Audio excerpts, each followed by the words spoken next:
But the reason I'm fascinated that you bring up play so early in our conversation is because when precisely looking at the posts of Elon Musk and Trump, with Trump saying, make Canada the 51st state, or we're going to reach all the way down to Panama, or we're having Greenland, or Elon Musk's sort of puckish pugnaciousness in dealing with his detractors on his own platform doesn't have that kind of haughtiness and piety that we remember, that kind of Pharisee-like certainty of the materialist, rationalist, neoliberal oligarchs who appear now to be being displaced. This play, though, I wonder, Jordan, and this is not an assertion that I'm making with regard to the previous listed individuals. I know our audience when it comes to Trump and Musk and stuff, but isn't there mischief and play in the demonic also?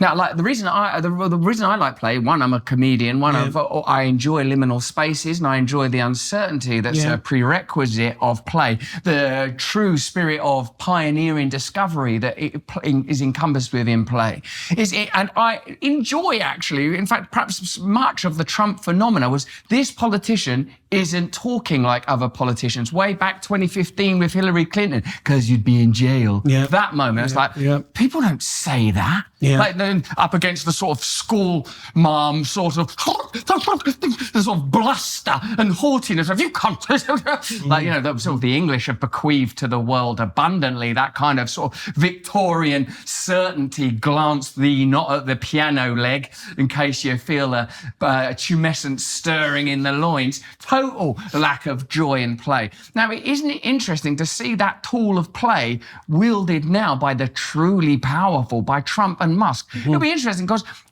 their detractors continue. Like, you might see a late night talk show host saying, see, I told you, they're going to take over Canada. Well, what's Elon Musk doing meddling in British politics? But regardless of again, as a Christian, regardless of the individual, Trump's not God, Musk's not God. They're all human beings that are going to come and go. And perhaps, I've been thinking this about Elon Musk somewhat lately.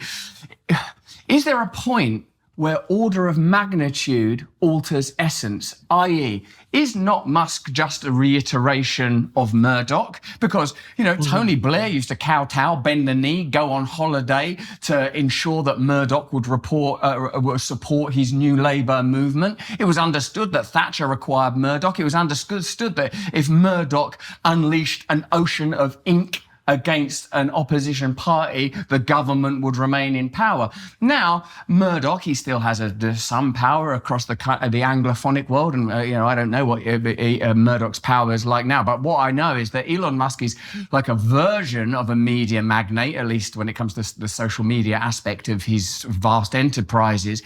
But when it becomes not a 20-minute perusal of some rag, but an ever-present mirror reflecting back an ongoing conversation, the ability to maneuver and censor that, as well as the manner in which he's conducting that conversation, again, not the sort of what would appear to be, and perhaps I'm being naive, the economically led kind of, I imagine, Dow Jones watching sort of traditional entrenched mentality of digger, for that was the nickname, wasn't it, of Murdoch. You now see this sort of, perhaps again it's the technology that leads, because the technology now, diffuse cybernetics, instantaneous systems taking place in the present. Because our systems for understanding God were mechanical in the industrial age. They were agricultural at the advent of that significant seismic shift in our kind's Weltanschauung. So now that we have this instantaneous, omnipresent potentiality, maybe everything's changing.